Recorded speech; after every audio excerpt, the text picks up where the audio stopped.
February is National Heart Health Month, and 22 News and Baystate Health are partnering to remind you to get heart healthy. Joining me this morning is Robert Berry from Cardiac Rehabilitation and Wellness at Baystate Medical Center to share more. Robert, it's nice to have you here. Thank you.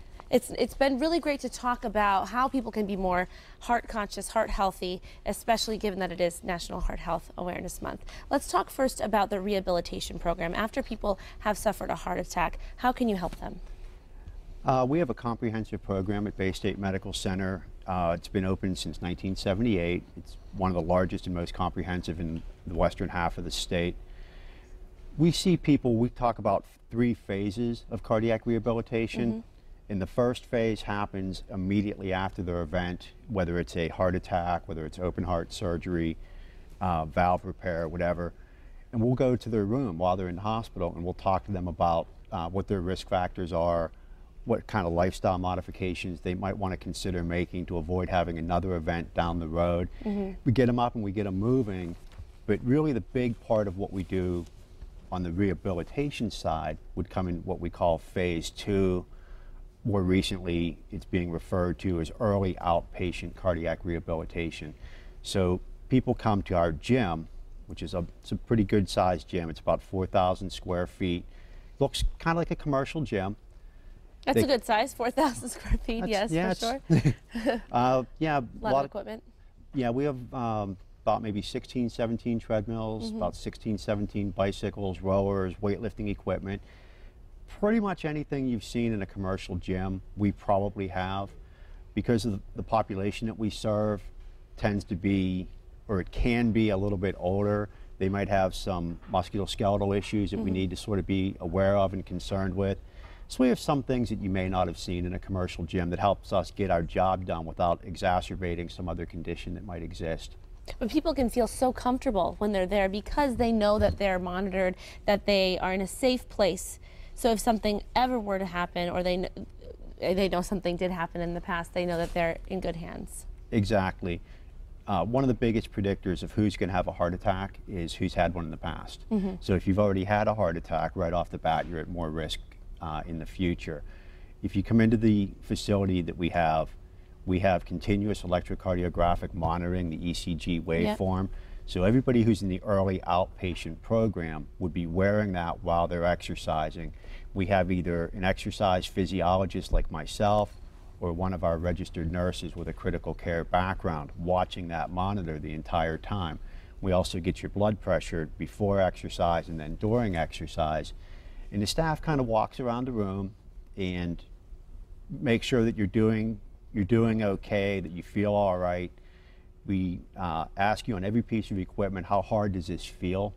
And what we're trying to do is we're trying to get people into the habit of exercising and sort of monitoring their own intensity. So when the early outpatient program ends, they'll have a good idea of how to do this on their own. But it really gives them peace of mind, for sure. Absolutely. Now, it's important to mention, too, it's not just the rehabilitation side. Even if you've never had a heart attack or had open heart surgery, if you just want to go and prevent anything from happening, you can do that as well, and really sit down with someone and learn about what you can do to take the steps to be healthy.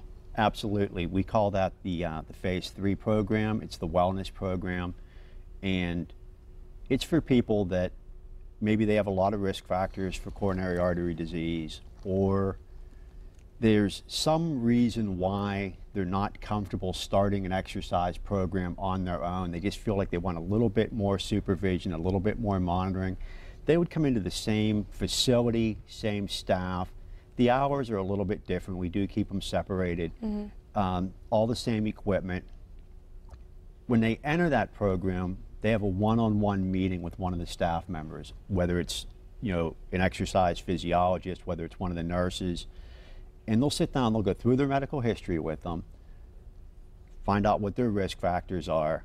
They'll ask the person, what are your goals? Are your goals you want to lose weight? Or your goals you want to compete in a 10K and you just don't know how to start? Are your goals, your doctor thinks that you're pre-diabetic and you don't want to go on... just to be more healthy in general. Exactly. Right. So once we figure out what your goals are, we bring you into the gym. We would hook you up to the ECG that very first session just to make sure that what we're seeing is what we think we should be seeing. Mm-hmm. From that, we design an exercise program unique to you, and we're with you every step of the way. The big part of what we do is really education. The exercise is the tip of the iceberg. Yep, but it really makes people feel like they're in great hands, that if they're in a place that is safe and they feel like they can exercise and know that someone is always looking out for them. Now, really quickly, Robert, we also just want to mention there's one take-home message, one thing you really want to drive home, especially being that it is Heart Health Awareness Month. What is that message? I think that people really should know what their risk factors are, specifically what is their blood pressure. Their blood pressure should be as close to 120/80 as possible. They should know what their cholesterol numbers are. For most people, you want that number under 200. If you have a prior history of a cardiac event, those rules change a little bit, but you should always know what those numbers are. And the other number is that most people should be getting between 150 and 300 minutes of moderate intensity aerobic exercise per week. So that's 30 minutes 5 times a day for health, 60 minutes 5 times a week, I'm sorry, I misspoke, for weight loss, and kind of where you fit into that. You can break that up into very small blocks of time if you're busy like everybody is. Right. And of course, if people have any questions, they can contact you, but it's good to know where they can go to feel like they're at a safe place to work out. Absolutely. And of course, to rehabilitate themselves as well. Thanks so much for being here, Robert. Thanks a lot. Nice to have you. And you can visit baystatehealth.org to learn more about the cardiac rehabilitation and wellness services at Baystate Medical Center. You can also call them at 413-794-7024.